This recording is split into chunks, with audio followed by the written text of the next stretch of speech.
Général.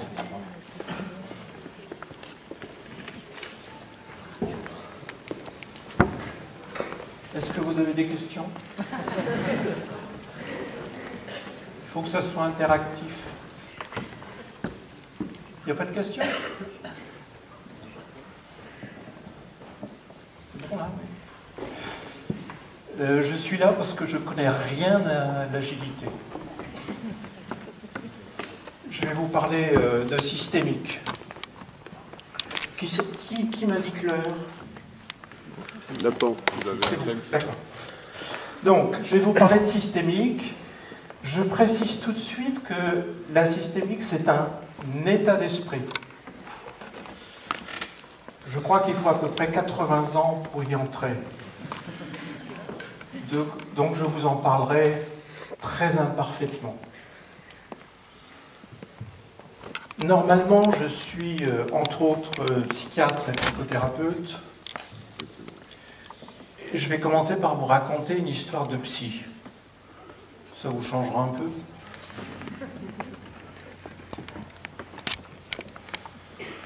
Donc, en tant que psychiatre et psychothérapeute, je fais de la systémique. École de Palo Alto, ça vous dit quelque chose? Un peu?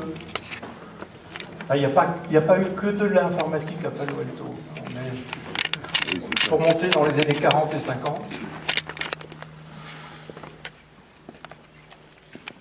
Une mère m'appelle. Alors, ça, c'est pas spécifique à la systémique. Et les femmes, c'est des ronds. Les hommes, c'est des carrés. J'espère que je ne vais pas avoir un procès pour sexisme. Donc une mère m'appelle. Téléphone. Et elle me dit, j'aimerais que vous voyiez ma fille. Bon, j'imagine qu'il y a des mères ici. Ma fille. Parce qu'elle considère, et à juste titre, ça c'est un cerveau, que le psy est là pour essayer de comprendre ce qui se passe là-dedans. Donc elle veut que je voie sa fille, et elle me précise au téléphone qu'elle ne dort pas depuis 2 ans, insomnie, qu'elle a 6 ans, et que ça commence à lui poser des problèmes, évidemment, à l'école. Comme je fais de la systémique, ce qu'elle découvre progressivement, je lui explique que j'aimerais les voir. Ça, c'est le mari. Ça, c'est la fille. C'est-à-dire fille unique. C'est-à-dire la famille. Ce qui m'amène à vous donner la définition d'un système. Je vous avertis tout de suite, c'est une définition très simple. Un système, c'est un ensemble d'éléments en interaction dans la poursuite d'un ou de plusieurs objectifs. Un ensemble d'éléments en interaction dans la poursuite d'un ou de plusieurs objectifs. Ce qui est important, c'est le mot interaction. Parce qu'évidemment, en systémique, on ne travaille pas sur ce qui se passe là-dedans, on travaille sur les liens, les interactions entre les personnes, et donc on travaille sur quelque chose qui est à la fois banal, pas évident à définir, c'est la question de l'information. Comme en systémique, les informations qui concernent donc la communication sont à la fois verbales et non verbales, et comme généralement on tient bien plus compte dans notre culture des informations verbales, je vais vous donner quelques éléments sur ce qui s'est passé au niveau non verbal avec cette famille. Cette famille constituant donc un système. Et cette histoire va me servir à illustrer très schématiquement certains des éléments qui constituent l'état d'esprit en systémique. Alors, mon cabinet est comme ainsi construit. Ça, c'est la porte d'entrée. Là, il y a un canapé, 2 fauteuils, là et là, moi je suis là, et il y a des chaises qui se promènent. Donc au niveau non-verbal, la première personne qui rentre, c'est la mère. Alors je précise tout de suite que la systémique, c'est plus facile pour les femmes et les enfants. Ça tombe bien, il n'y a pas d'enfants dans la salle. Les hommes, ils ont un peu plus de mal, surtout chez le psy. En général, les hommes considèrent que le psy, c'est une histoire de bonne femme. Donc, madame rentre la première, et elle s'assoit ici. Suivie par la petite fille, qui s'assoit ici. Et le mari, vous pouvez déjà l'imaginer, arrive les poings dans les poches, quasiment à reculons. Pour lui, c'est totalement exotique qu'il soit là. Il n'est pas là autant que possible. Mais, comme les femmes ont décidé que c'était la dernière place qui restait, il s'assoit là. Donc symboliquement, si je reviens à ce que m'a dit la mère au téléphone, par rapport au cerveau de la petite fille, symboliquement, les parents considèrent que la petite fille avec son cerveau, là, doit être au centre de toutes les attentions. Et que je vais les aider à comprendre, les parents et accessoirement la petite fille, pourquoi, je dis bien, pourquoi elle ne dort pas. Sauf que je prends immédiatement la petite fille ici à côté de moi, sur une chaise, et que d'emblée, au niveau non-verbal, c'est pour ça que j'insiste sur cette dimension, d'emblée, il y a 2 couples. Il y a les parents, et il y a moi et la petite fille. Autrement dit, elle n'est pas au milieu. Elle est à côté de moi. Donc déjà, dans l'état d'esprit en systémique, si je le dis vraiment de façon très simple, et pas vraiment de façon, démagogique, on va valoriser le problème. On va valoriser le problème. Non seulement je valorise le problème, là je vais commencer à valoriser Benjamin qui essaye de faire des trucs. Ça va?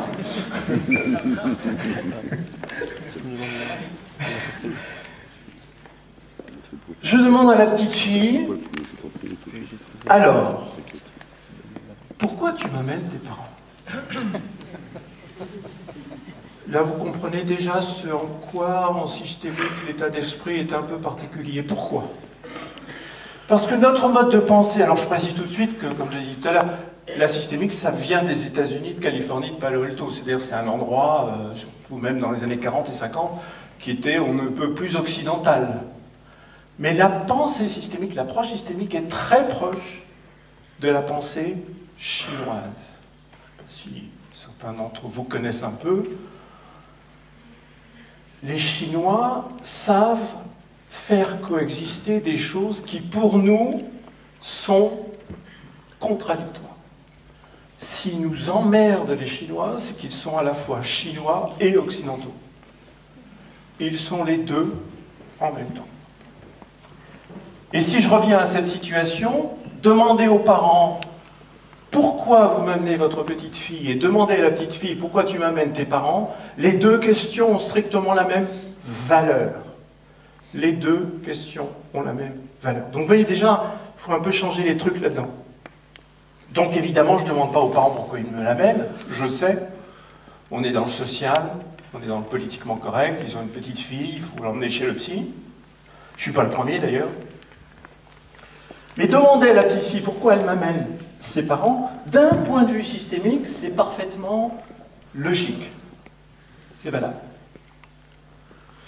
Donc vous pouvez déjà imaginer que les parents sont un peu surpris. Ils se demandent déjà où ils sont tombés, surtout le père. Et la petite fille, je disais tout à l'heure que les enfants sont bien proches de cet état d'esprit, la petite fille répond, sans hésiter, 6 ans, hein, parce que papa, il a une autre maman.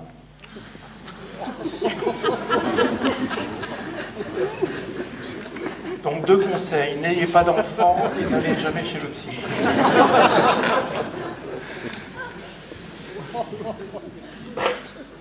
Parce que papa, il a une autre maman. Une merveille. Alors évidemment, j'ai eu de la chance ce jour-là. Hein. Moi, je ne peux pas vous raconter l'histoire.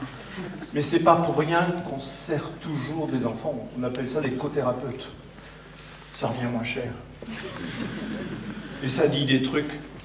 Pourquoi les enfants disent des choses? Parce qu'ils savent des choses. Ils ne savent pas comme les adultes. Ils ne mettent pas des mots, des jugements, des valeurs, etc., etc. Alors les parents sont totalement... Surtout le père. Il pensait pouvoir être totalement absent. Et puis d'un seul coup, dans la famille, ils sont plus 3, ils sont 4. Vous voyez la dimension relationnelle? La petite fille est sensible à ça. Les parents, évidemment, en tant qu'adultes, sont arrivés à mettre ça quelque part, là, derrière. Évidemment, la mère est au courant. Ce que c'est la petite fille, c'est que la mère est au courant. Si la mère n'était pas au courant, la petite fille n'aurait rien dit. Il faut se méfier, les enfants. Ils savent tout. Donc, les parents ont relativement déstabilisé. Il leur faut quelques instants pour s'y retrouver. Bon, c'est la première minute, hein, pour le père. Et le père dit ce qu'on dit toujours dans ces cas-là. Il dit, on pensait qu'elle n'était pas au courant. Donc, encore une fois, j'insiste, hein, vous voyez comme l'information circule, se promène, se balade. Et ça part de ma question. Si évidemment, nous avions discuté de pourquoi les parents amènent la petite fille, on aurait été dans le banal absolu. On est inquiet pour elle, elle commence à avoir des problèmes à l'école, elle est obligée de dormir l'après-midi, etc. etc. Bon. Donc le père, on pensait qu'elle n'était pas au courant. À ce moment-là, je dis au père, je crois qu'elle était au courant avant vous. Ce qui le plonge dans un abîme de réflexion. Je reviendrai là-dessus. À ce moment-là, je m'adresse à la petite fille qui est donc à côté de moi. Je lui dis, maintenant, c'est moi qui m'occupe de tes parents. Maintenant, c'est moi qui m'occupe de tes parents. Je vais expliquer après. Et toi, tu peux aller jouer dehors. Elle est sortie. T'es allé jouer dans le jardin. Alors pourquoi dire tout cela? C'est qu'en systémique, d'abord, il y a une notion centrale, c'est la notion de paradoxe. L'approche systémique, on peut considérer que c'est une approche paradoxale. Qu'est-ce que c'est qu'un paradoxe? C'est un vieux problème que les Grecs anciens ont essayé de résoudre. Un paradoxe est une proposition à la fois vraie et fausse. C'est vrai et c'est faux. C'est exactement ce que je disais tout à l'heure sur la juxtaposition de choses qui normalement s'annulent. Notre mode de pensée occidental, c'est A égale non B, B égale non A. En systémique, et donc également dans la pensée chinoise, en tout cas antique, c'est A et B au même endroit. Ça ne se combat pas, ça ne s'annule pas. Le paradoxe fondamental en systémique, et là évidemment je peux aller bien loin de la thérapie ou de la psychothérapie, c'est strictement la même chose dans l'entreprise, par exemple. Le paradoxe fondamental avec lequel on va travailler est celui-ci. Tout problème est également une solution. Tout problème est également une solution. Normalement, alors quand je dis normalement, je mets des guillemets, Normalement, quand on a un problème, on considère que c'est un problème. Et on va essayer d'apporter des solutions.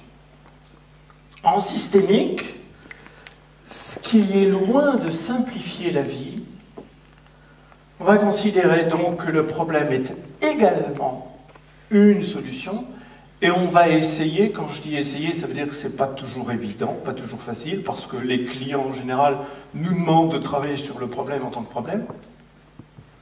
On va essayer d'aborder également cette problématique en tant que solution. Je reviens à cette situation. Quand je dis à la petite fille, maintenant c'est moi qui m'occupe de tes parents, alors ce que je vais dire maintenant, je vous le dis à vous, puisque vous avez payé. Je ne le dis pas aux parents, vous allez comprendre pourquoi. Je ne le dis pas. Je crois qu'il ne faut pas expliquer ce qu'on fait, il faut le faire. Il faut être à peu près persuadé de ce qu'on fait, ça marche mieux. Mais on n'est pas là pour se justifier. Je pense que c'est se mettre dans une grande fragilité que de justifier ce qu'on fait. Donc, quand je dis à la petite fille, maintenant c'est moi qui m'occupe de tes parents, ça veut dire que je considère dans mon état d'esprit que jusque-là c'est elle qui s'occupait de ses parents. Et j'ai en tête la logique suivante, que non pas les parents. Alors quand je dis que non pas les parents, c'est parfaitement normal. La logique est celle-ci, et vous allez comprendre pourquoi je ne peux pas leur dire. La logique est celle-ci, plus les parents ont à s'occuper sans succès du problème de leur petite fille, moins ils ont à se confronter à leurs problèmes de couple. Je répète. Ça va? Ça commence dur là? Ça va? Il y a des questions maintenant ou pas? Non, toujours pas. Donc je répète, plus les parents ont à s'occuper sans succès. Alors vous comprenez que je ne peux pas leur dire. Ça veut dire quoi? Ça veut dire qu'ils n'ont pas envie qu'elles dorment. Alors comme disent les psys, quelque part. Je ne sais pas où, mais quelque part, ils n'ont pas envie qu'elles dorment. Pourquoi? Parce que si elles dorment, ils sont face à leurs problèmes de couple. Tout cela, alors je vais utiliser un mot que à peu près tout le monde comprend, mais qu'en systémique on n'utilise pas parce que on considère que ça se passe ailleurs. Tout cela est inconscient, ou n'est pas conscient. En systémique, on va dire, on va utiliser un autre terme que le moins conscient, on va utiliser un terme un peu plus bizarre. On va parler d'homéostasie. À savoir, alors là, ça relève de ce que, dans les années 40, un type, toujours aux États-Unis, un type qui s'appelait Norbert Wiener, il a inventé le terme, il n'a pas inventé la pratique, mais il a inventé le terme de cybernétique, qui est d'ailleurs une des origines de l'ordinateur. Dans la cybernétique, il y a des boucles de rétroaction positives et négatives, etc. On n'est pas uniquement dans une logique linéaire. Et donc l'homéostasie est au cœur, encore une fois, de la systémique, c'est-à-dire que tout système tend vers l'équilibre. Si j'utilise un peu un vocabulaire un peu scientifique, tout système tend vers l'équilibre, c'est-à-dire vers le non-changement. Par exemple, dans notre corps, on a des tas de systèmes homéostasiques qui nous permettent, par exemple, au niveau de la température, d'être à peu près à 37,5, etc., etc. Il y en a des tas de systèmes homéostasiques. Et donc, on va considérer qu'une famille, ou un service, ou une entreprise, ou une activité, ou une business unit, etc., etc., met en place naturellement des systèmes homéostasiques qui lui permettent d'être dans le statu quo.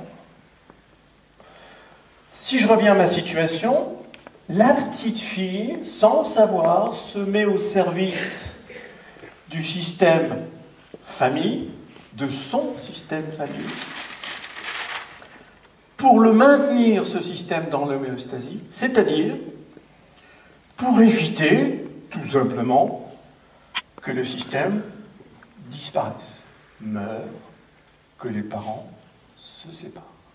Donc je répète, sans le savoir, ce que par commodité je pourrais dire inconsciemment, la petite fille se sacrifie avec son problème et permet aux parents de se focaliser sur elle pour ne pas avoir à se focaliser sur le devenir de leur couple. Alors encore une fois, je répète, tout ça, c'est inapparent, mais très éloigné de la représentation qu'ont légitimement les parents de leur situation. Les parents ont une représentation normative, et non pas homéostasique, c'est-à-dire il faut qu'elle dorme, ou c'est normal qu'elle dorme. Donc ils viennent avec ce problème-là. Ce qui me permet de préciser qu'en systémique, on travaille d'abord avec des situations dans lesquelles il y a des relations, ici entre 3 personnes, et au bout de chaque relation, il y a des individus, il y a des personnes. Et on rentre, et après on fait l'aller-retour entre ces 3 niveaux. Donc je travaille avec une situation, il y a des relations, qui émergent notamment quand je pose la question à la petite fille, puis au bout, il y a évidemment des individus. Donc, de ce point de vue-là, avec ce schéma, je suis exactement dans l'inverse de ce qu'on appelle la psychologie, où on s'occupe d'abord et avant tout, ici au centre, des cerveaux. Bon. Donc, quand je dis à la petite fille, maintenant c'est moi qui m'occupe de tes parents, c'est plus toi, qu'est-ce que je fais ? Je fais en sorte de rendre son symptôme inutile. Je prends sa place. Alors, peut-être qu'il y aura une question un jour, est-ce qu'elle a dormi? Oui. Pourquoi elle a dormi? Parce que je ne lui ai pas demandé de dormir.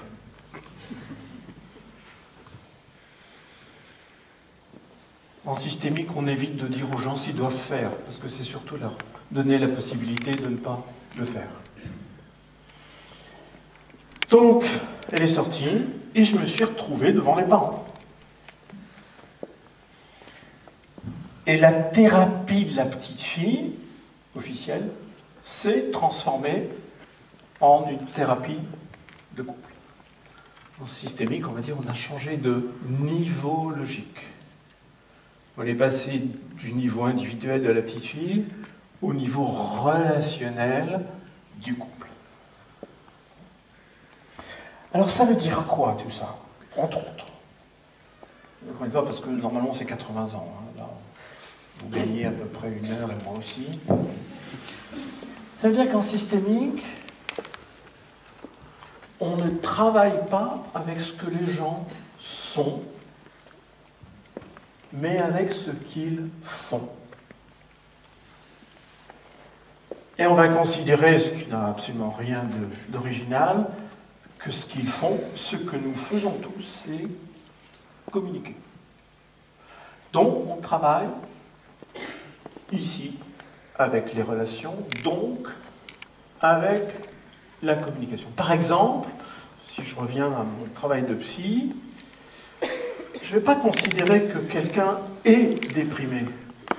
C'est bien, j'ai dit que j'étais daltonien, du coup c'est écrit noir. Est-ce que c'est écrit rouge sur les autres? Oui, ça c'est bien. Qu'est-ce qu'ils sont?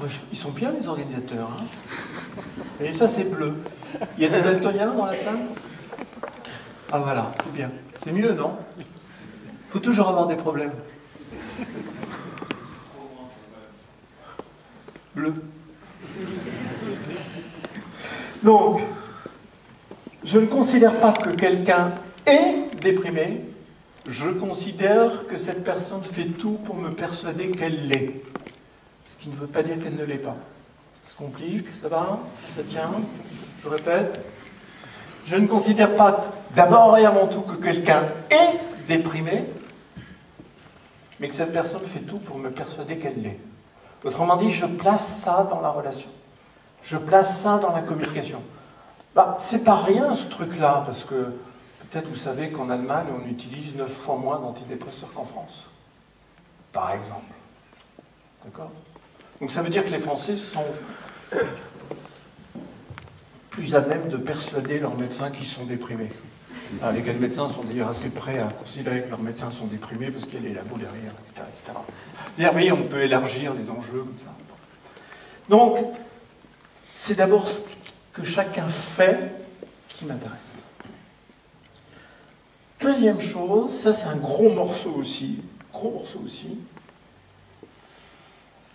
En systémique, on ne va pas essayer de comprendre pourquoi il y a un problème.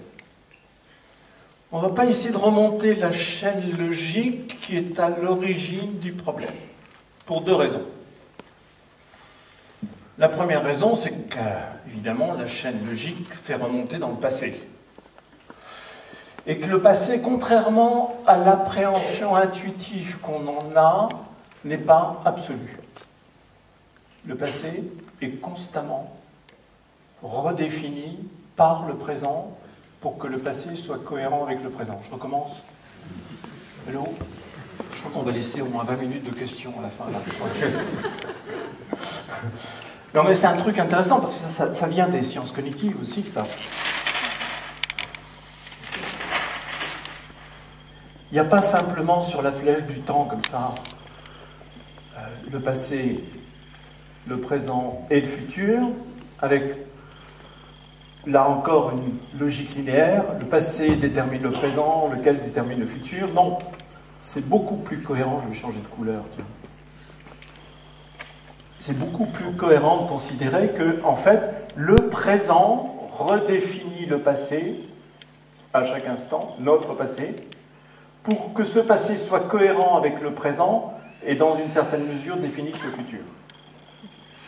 On passe le temps à réécrire le passé.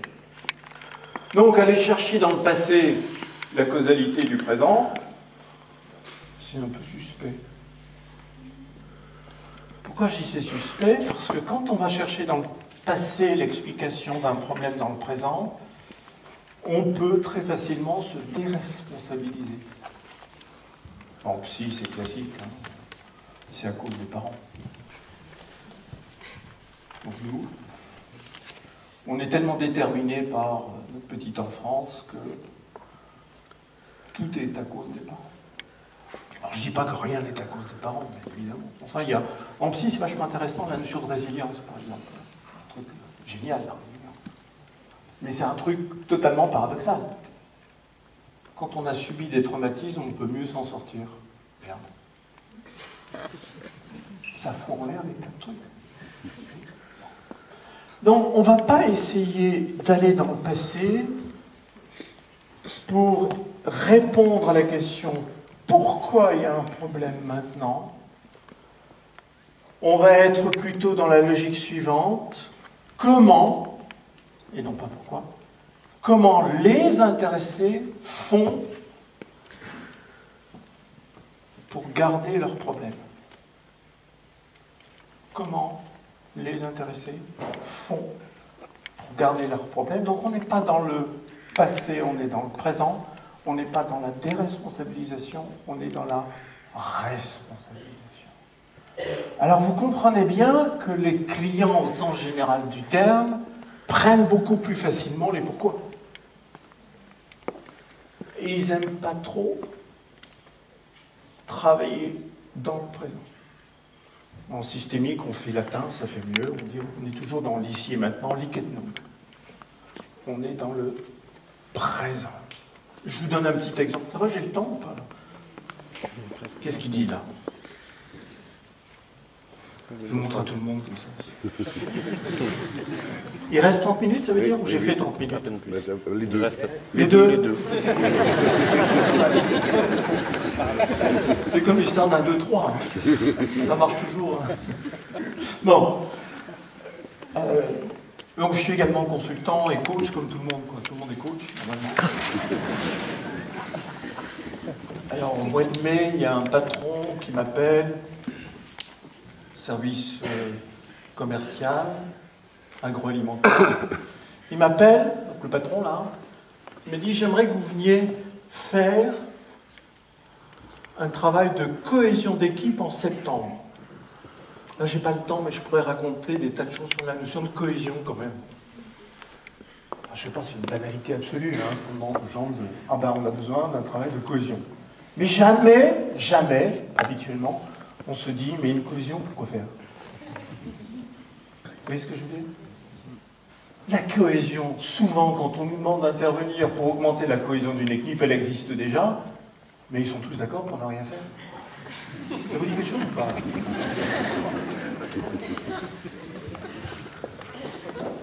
Donc, il faut continuer la chaîne logique, quoi. La cohésion, ça n'existe ou ça n'a de pertinence que si ça sert à quelque chose. La cohésion en soi, ça ne veut rien dire. Bon, donc, là, il me demande d'intervenir en septembre, cohésion d'équipe, donc ils sont 6. Il m'explique qu'il est là depuis le mois d'avril, que depuis septembre dernier, il n'y a pas eu de patron. Ça, c'est la première logique homéostasique. Entre septembre et avril, il n'y a pas de patron. D'un seul coup, en avril, ils ont un patron. La logique homéostasique, c'est quoi? Le peuple s'est habitué à ne pas avoir de chef. Et quand le chef arrive, on attend avec des bazookas. Est-ce que c'est clair? C'est truffé d'homéostasie, les systèmes. Ça, c'est un exemple. C'est pas tout. Pire encore. Il me demande de venir en septembre parce qu'il y a une nouvelle organisation. Une réorganisation.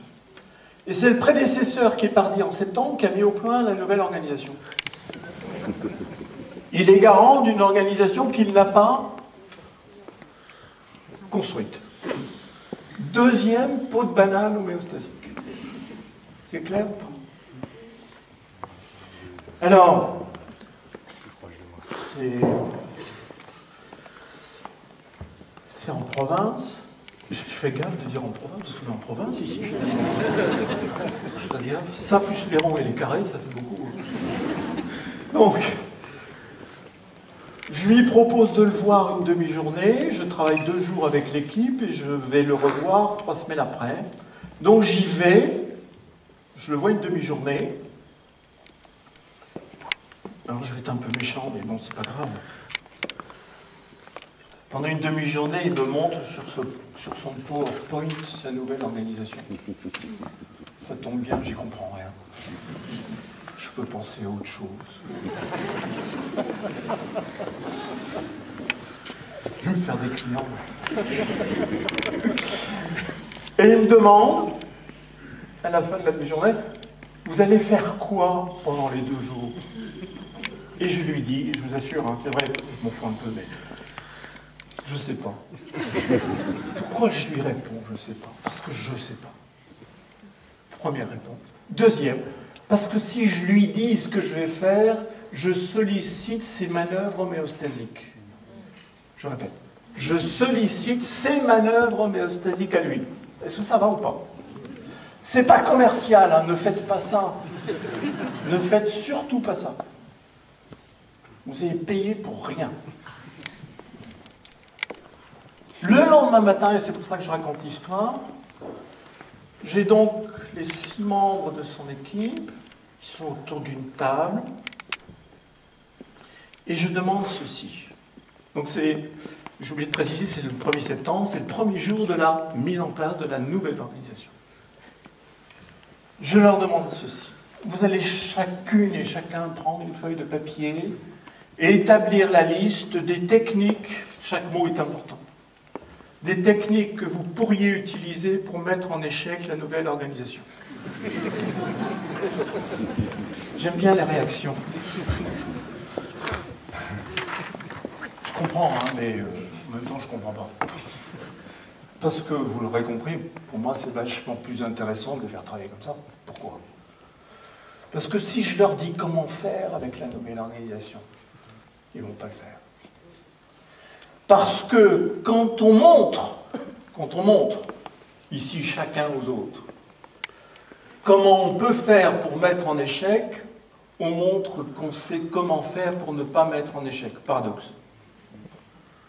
Quand on montre ses compétences en termes d'échec, on montre ses compétences en termes de réussite. Ça va? Paradoxe. Bon. Donc je répète, chacun va établir la liste des techniques. Pourquoi technique? Parce qu'il faut que ça soit du concret. que vous pourriez, conditionnel ou imparfait du subjonctif, je ne sais pas où il est, c'est quoi comme... Il y a un prof, il faut s'en servir là. En vacances. Et en vacances, oui. Bon, je vous poserai la question cet après-midi alors. Que vous pourriez utiliser pour mettre en échec la nouvelle organisation. Alors vous pouvez imaginer, ils sont comme les parents tout à l'heure, ils ont le crayon qui reste en suspens. J'ai un peu l'habitude, il y a toujours quelqu'un qui dit « on ne pourrait pas faire autrement ». Autrement dit, dites-nous comment faire. Dites-nous comment faire. Ce à quoi je me refuse absolument.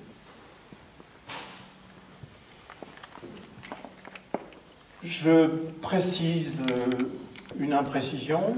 Je vous laisse un peu de temps, je ne dis pas combien, pour faire le travail. Je vais me balader. Je reviens. Je sais par expérience que d'abord ils se regardent, tous les 6.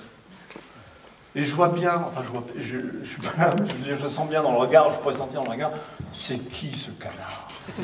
C'est qui ce con-là? Il nous emmerde. Et plus ils se disent ils nous emmerdent, plus je mets de la cohésion. Ah ouais, pour être en cohésion, il faut toujours qu'on ait un adversaire, un bouc émissaire. Mais il y a toujours quelqu'un qui commence. Et vous comprenez bien que ce qui est important, c'est que c'est le patron qui commence. Quand le patron commence, tout le monde suit. Donc je vais me promener, je reviens, ils ont leur liste, et chacun passe au paperboard et explique les techniques qu'il pourrait. Pourquoi pourrait? Je ne sais toujours pas quelle est la combinaison, mais pourquoi? Parce que c'est le premier jour de la nouvelle organisation. Si c'était au bout de 3 mois, c'était que j'utilise. C'est pas que je pourrais utiliser. Bon. Donc, chacun se dénonce. Et dans l'expérience que j'ai, parce que j'utilise souvent ce type de technique, ce sont des choses incroyablement concrètes. Du genre, Isabelle a écrit « Je pourrais ne pas donner telle ou telle information à Françoise ». Et Françoise, elle est là. Et à partir du moment où Isabelle a dit « Voilà ce que je pourrais faire », elle peut moins le faire. Ça va? Pourquoi? Alors ça, c'est un truc de psy. Nous avons tous besoin d'avoir le sentiment de prendre l'initiative de ce que nous faisons. Quand on nous demande de faire ce qu'on pourrait faire, on a moins envie de le faire. Ça marche bien avec les enfants et même avec les adultes. Si vous avez des enfants, vous avez tous compris. Enfin, j'espère que si vous demandez à un môme de faire ce qu'il fait déjà, il a moins envie de le faire. Parce qu'il a autant d'orgueil, sinon plus, que les adultes. Donc on fait le tour. Les 6 y passent. Et on est, où ils sont plutôt, vraiment dans comment est-ce qu'on pourrait faire pour avoir un problème. Parce qu'encore une fois, c'est totalement paradoxal quand on montre aux autres. Comment on pourrait faire pour garder un problème, ou pour avoir un problème, on peut moins avoir et garder le problème. Donc on est dans le paradoxe total. C'est-à-dire, pour être encore plus précis, on est loin ou davantage que dans la prise de conscience, on est dans, pire encore, l'autodénonciation. Okay? Et ces éléments d'autodénonciation sont des éléments incroyablement concrets, c'est-à-dire relationnels. Autre élément... Il reste 30 minutes, c'est ça? Un petit ronding. Ah ouais, ça marche, hein? Il reste 20 minutes. Ouais. Donc, une autre conséquence de cela, alors là, je vais peut-être être un peu choquant, c'est que je crois qu'en tant que professionnel, on n'est pas là pour avoir de l'empathie. Ça va, ça passe à peu près? Après, vous faites ce que vous voulez, hein. On n'est pas là pour avoir de l'empathie. Ce qui est beaucoup plus intéressant en termes de changement, parce qu'évidemment le but, c'est le changement. Je vais réutiliser le terme que j'ai indiqué ici, c'est d'être en alliance avec l'homéostasie du système. c'est d'être en alliance avec l'homéostasie du système, c'est-à-dire en alliance avec les compétences qu'a le système et qu'ont les membres du système pour ne pas changer. On va considérer en systémique, toujours dans cet état d'esprit, c'est bien plus important d'être en alliance avec donc les compétences de non-changement du système que d'être dans l'empathie avec chacun. Alors je sais que ça contrevient généralement, je ne sais pas si ça contrevient avec l'agilité, ça va aller ou pas? Je ne peux pas décider tout seul. On a des réponses différentes. Donc, l'important en systémique, ça va être d'être en alliance avec l'homéostasie. Alors, exemple. Je suis désolé, j'ai donné un exemple dans l'entreprise, je pourrais donner d'autres exemples dans l'entreprise, mais déjà faire travailler les gens sur comment ils pourraient faire pour mettre en échec la nouvelle organisation, c'est précisément être en alliance avec l'homéostasie du système. Est-ce que ça, c'est clair? Ça va? Et on n'est pas dans l'empathie, parce qu'encore une fois, ils ont pensé pendant quelques instants que j'étais vraiment un farfelu qui les emmerdait. Je prends un exemple de psy. Parce on apprend, enfin, je veux dire, ça permet d'apprendre. Pour moi, en tout cas. Un môme, il vient avec sa mère.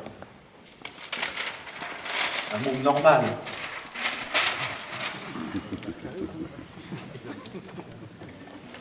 « 12 ans. En coprésie, fait caca dans sa culotte. Ça arrive. Non seulement il fait caca dans sa culotte, mais il en met plein les murs. Ou bien ça sert à quelque chose. Il vient avec sa mère, donc maintenant vous êtes habitués, donc il vient avec son père. Les parents sont divorcés, remariés chacun de leur côté, il y a d'autres enfants. Donc une semaine sur deux avec maman, l'autre semaine avec papa. Et donc les murs tous les samedis. Alternative. Je vois avec sa mère. Il me raconte ça. Et la mère, comme tout à l'heure, attend de moi que je dise à son fils que c'est pas bien ce qu'il fait. Ça n'a aucun intérêt de lui dire que c'est pas bien. Pourquoi? Parce qu'il le sait que c'est pas bien. Et c'est bien parce que c'est pas bien que c'est intéressant pour lui. Donc si je lui dis c'est pas bien ce que tu fais, je lui retire encore un peu plus, ou je prétends lui retirer la dimension solution de son problème. Ça va, maintenant vous êtes pollué. Hein. Alors je demande à voir les deux hommes, le père et le beau-père. Ça va, ils s'entendent, ils se voient, c'est pas la bagarre, c'est pas la guerre, etc. Je les vois tous les deux. Donc je rappelle tous les samedis plein les murs. Et je demande aux deux pères, je vous demande à tous les deux d'exiger, les mots sont importants, d'exiger de, je ne sais plus comment il s'appelle, Sébastien, qu'il fasse caca dans sa culotte le samedi à 17h. C'est ce qu'en systémique on appelle une prescription de symptômes. C'est exactement ce que je disais tout à l'heure, c'est-à-dire l'alliance avec l'homéostasie. On va très loin. Non seulement on ne combat pas le symptôme, mais on le prescrit. Ça va, c'est clair? On prescrit. Donc je vous demande d'exiger de Sébastien que tous les samedis, à 17h, la précision est importante. Parce qu'elle donne le sentiment que c'est sérieux en face. À 17h, qu'il fasse caca dans sa culotte. Alors évidemment, ils sont un peu surpris, comme d'habitude. Mais comme ils sont en rivalité pour être le meilleur père chacun pour Sébastien, il y en a toujours un qui accepte et l'autre se précipite. Ça va? Qu'est-ce qu'il y a? Bah, c'est normal, non? Quelques semaines après, je revois le môme avec sa mère, Sébastien avec sa mère, comme la première fois. Là. Et la mère dit plusieurs fois à Sébastien, alors vas-y, dis-le au docteur. Et le môme, merveilleux, il fait le con. Ils savent faire le con, les mômes. C'est une force extraordinaire. Il fait le con et il dit, mais quoi? Tu parles de quoi? Je sais pas ce que tu veux dire. Enfin, dis-lui. comprends pas. Au bout de quelques minutes, la mère ne tient plus et dit bah, figurez-vous, il fait plus caca dans sa culotte. Et si je raconte l'histoire, c'est que le monde, c'est comme dans un bouquin, vous voyez. Le monde dit ouais, maintenant c'est obligé, c'est pas drôle. Maintenant, c'est obligé, c'est pas drôle. Alors évidemment, comme pour la petite fille, l'histoire est édifiante. On raconte que des histoires qui marchent. Ça veut dire quoi? Ça veut dire que ça ne marche pas à tous les coups. Ça veut dire que mon souci, c'est au moins que vous puissiez imaginer qu'on peut faire peut-être autrement que ce que vous faites d'habitude. C'est tout. C'est tout. Donc, en prescrivant, et ça arrive souvent de prescrire. Enfin, je veux dire, par exemple, dans l'entreprise, dans le coaching, il y a des gens comme ça, ils sont en échec, ils ont peur de l'échec, etc., etc. Je leur demande de faire une erreur volontaire et une erreur involontaire.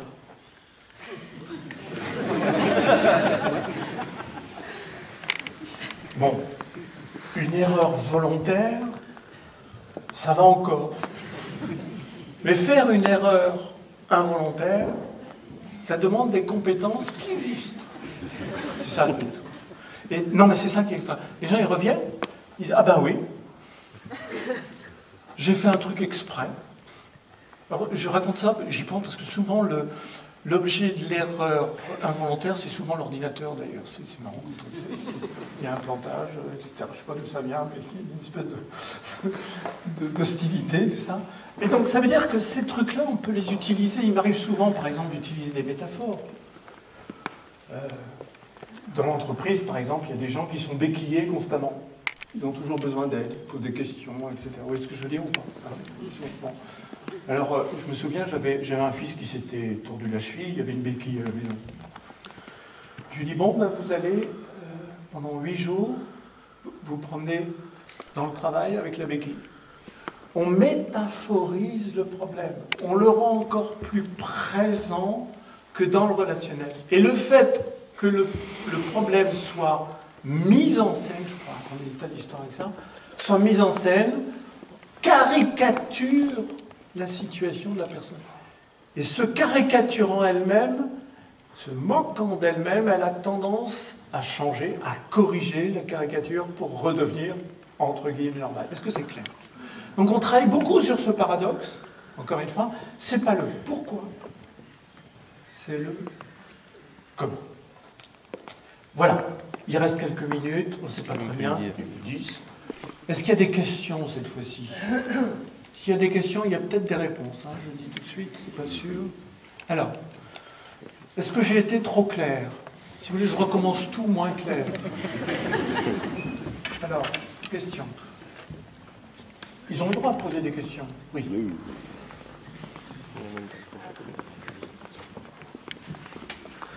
Bonjour. Bonjour, c'est un peu tard. Bonsoir alors. Bonsoir. Dans le coaching, souvent on se pose un peu la question de est-ce qu'on n'est pas en train de manipuler les gens? Alors, si vous lisez un peu des bouquins de systémique. Oui, vas-y. Et du coup, je me pose la question aussi, par exemple, avec l'histoire du caca, on ne pouvait pas apparenter ça à une forme de manipulation de l'enfant. Donc, si vous lisez des bouquins de systémique, notamment de Palo Alto, Václavic, tout ça, il y a 2 phrases qui reviennent constamment. Première phrase, on ne peut pas ne pas communiquer. Ça relève de ce que je disais tout à l'heure, la communication n'est pas que verbale, elle est non verbale. Si j'étais resté pendant 1 heure là-bas dans un coin complètement refermé, j'aurais communiqué. C'est clair? Donc on ne peut pas ne pas communiquer. Deuxième chose, c'est pour ça que je vous le dis, toute communication est manipulation. Toute communication est manipulation. Donc oui, bien sûr, c'est de la manipulation. Mais je vais redéfinir la manipulation. D'un point de vue systémique, manipuler, c'est amener l'autre là où il ne pensait pas devoir ou pouvoir aller. Manipuler, donc communiquer, c'est amener l'autre là où il ne pensait pas devoir ou pouvoir aller. Si je raccroche avec ce que j'ai dit, l'autre, le client en général, quel qu'il soit, il a plutôt envie, sans le savoir, de ne pas changer. Ça va jusque-là? Il a plutôt envie, sans le savoir, de ne pas changer. même s'il fait une démarche. Mais une démarche et une demande, c'est pas la même chose. Bon. Donc, là, le manipuler, et souvent le manipuler plus ou mieux qu'il nous manipule, c'est l'amener malgré lui à changer. Donc de ce point de vue-là, avec cette définition-là, la manipulation, donc la communication, c'est quelque chose de pertinent parce que le but, c'est que la personne change, alors que son but à elle, sans qu'elle le sache, c'est qu'elle ne change pas. Les parents, là, ou la mère, quand elle m'a appelé, elle m'a dit « on a déjà tout essayé ». D'accord? Donc en fait, c'est pour ça que je ne peux pas expliquer aux parents ce que je fais. Les demandes sont souvent des demandes de non-changement, déguisées en demandes de changement. Toujours parce que, en même temps que les gens font une démarche pour changer, légitime, normale, sociologiquement admise, parce qu'il y a beaucoup de réparateurs, leur intention à eux-mêmes cachée, c'est que ça reste dans le statu quo. Je peux en donner des centaines d'exemples. Donc les manipuler, c'est pour les amener à changer malgré eux. Oui, donc manipulation. Bien sûr, surtout. Pour manipuler. Ceci dit, les mômes, les enfants, sont d'extraordinaires manipulateurs. Et ce qui est intéressant dans votre question, c'est que les mômes, ils manipulent. Et heureusement qu'ils manipulent. Pourquoi? Parce qu'ils apprennent à communiquer. Ils apprennent à scoltiner des limites. Et c'est pour ça que le mieux pour un enfant, c'est d'avoir des limites. Pour apprendre, je vais donner la version acceptable à négocier. J'aurais tendance à dire à manipuler. Mais ce qui est extraordinaire, c'est que pour les adultes, vous en êtes l'illustration, le terme manipulation a une connotation négative. Alors que avec la définition que j'en ai donnée, c'est tout au contraire quelque chose de pertinent, bien sûr. Merci. Il y avait une question par là, il me semble. Oui, là-bas. Bonjour. Non, pas bonjour. J'ai failli, mais j'ai pas fait. Oui, j'ai vu. Moi, c'était par rapport à votre exemple de la béquille. Oui. C'est bien intéressant, mais ça me semble difficile. Enfin, Oui, je suis d'accord. concrètement, Oui. ça peut être humiliant pour ça peut être humiliant pour la personne à qui... Je pense que c'est moins humiliant pour quelqu'un de se balader toute la journée avec une béquille parce qu'il a 2 chevilles que de sans cesse faire appel aux autres, ce qui peut poser des problèmes en termes de management.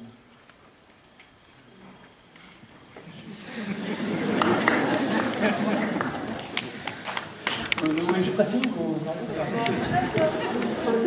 Je veux dire, on ne se moque pas de ce que sont les gens, comme je l'ai dit. On se moque, si vous voulez garder ce terme ou avoir ce terme, où on n'humilie pas ce que sont les gens, mais ce qu'ils font. Parce que ce qu'ils font peut se retourner contre eux. Je suis très frappé dans l'entreprise par le nombre de gens qui se mettent en danger dans l'entreprise. Et là, c'est un paradoxe absolu.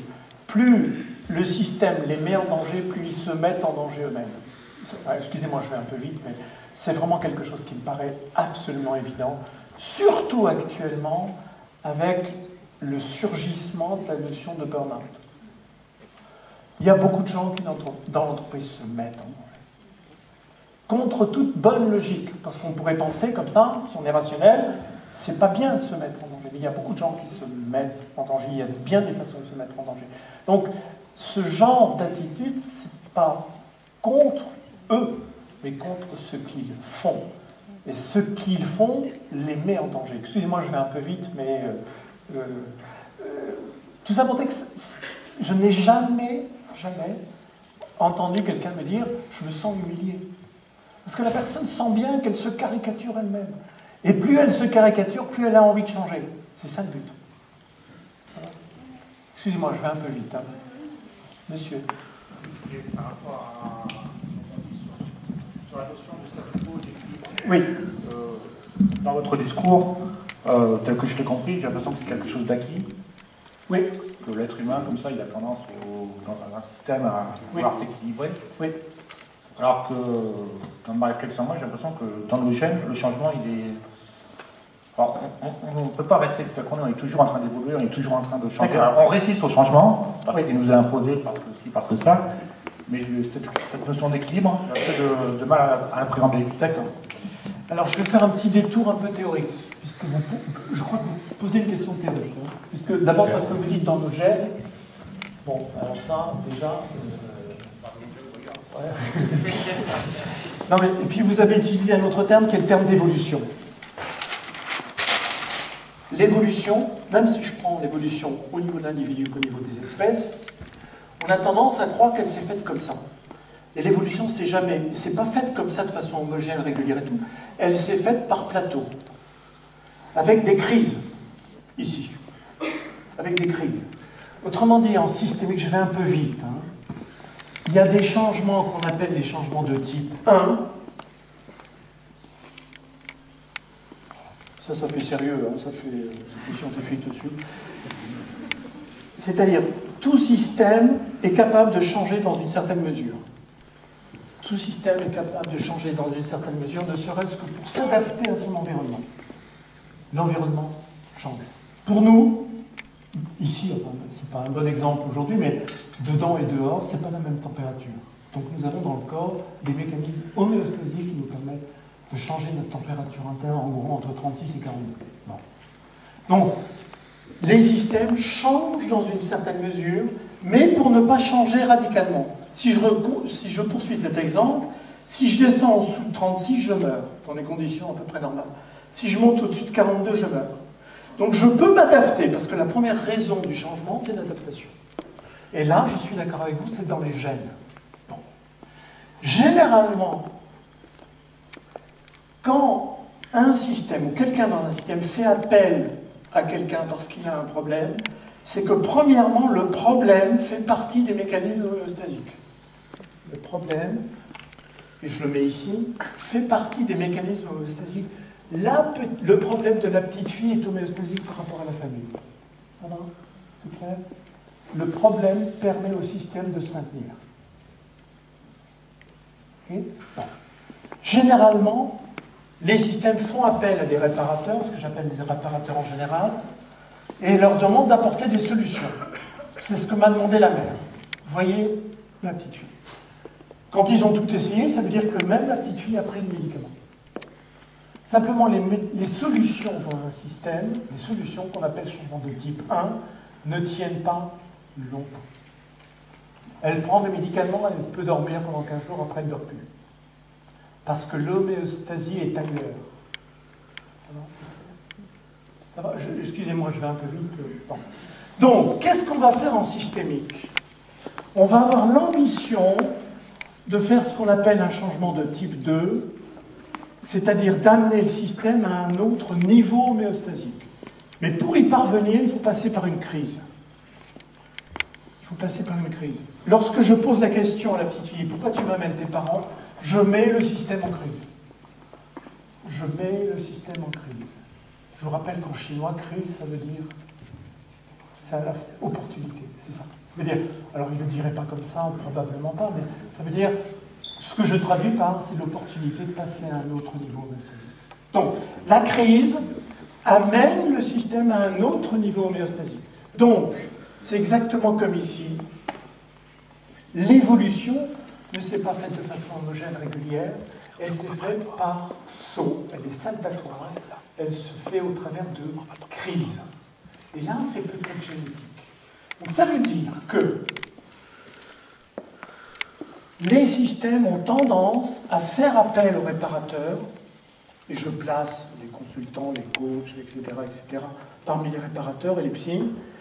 Les systèmes ont tendance à faire appel aux réparateurs juste avant le terme anticipé d'une période de non-changement. Ça se complique, mais après ça se calme.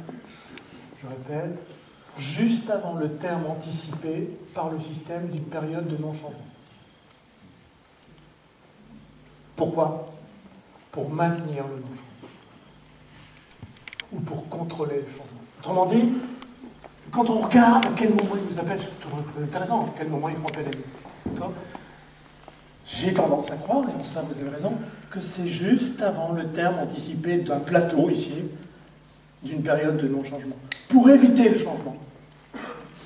Si je prends au niveau macroéconomique, ça fait des dizaines d'années qu'on prévoit une grosse crise économique. Et on met en place des médicaments, des décisions pour éviter la crise. mais ça n'évite pas réellement la vie. Et je ne parle pas du niveau écologique. La semaine dernière, j'étais avec des gens du GIEC, c'est effrayant. Il y a 3 ans, ils prévoyaient une montée des eaux entre 0,80 m et 1 mètre. Maintenant, 3 ans après, ils prévoient 2 mètres. Pourquoi? Parce qu'on est dans des mécanismes avec des rétroactions positives qui amplifient le phénomène. C'est effrayant. Et qu'est-ce qu'on fait pour ça? Ouais. D'accord? Donc, les mécanismes homéostasiques sont bien plus importants en ce moment par rapport, premièrement, à l'écologie, et au réchauffement climatique, et deuxièmement, par rapport à l'économie mondiale. D'accord? Donc là, c'est pas vraiment dans les gènes. Vous voyez ce que je veux dire? Donc, excusez-moi, je vais un peu vite, mais je crois vraiment qu'on est plutôt dans l'homéostasie, que l'être humain est plus dans l'homéostasie que dans le changement. Ça ne veut pas dire qu'il n'y en a pas des qui sont dans la crise, qui recherchent la crise, qui anticipent la crise, mais la plupart des dirigeants veulent éviter la crise. Et il y en a une minorité qui existe, qui non seulement anticipe la crise, mais qui la provoque. Et ça, c'est ce qu'on appelle des visionnaires. Ils provoquent la crise. Alors, du courage.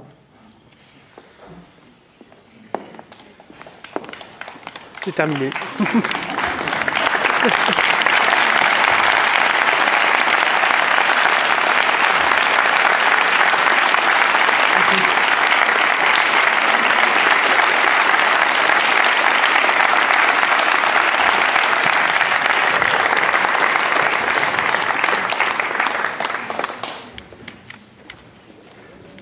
C'est le jeu, c'est terminé ici aussi.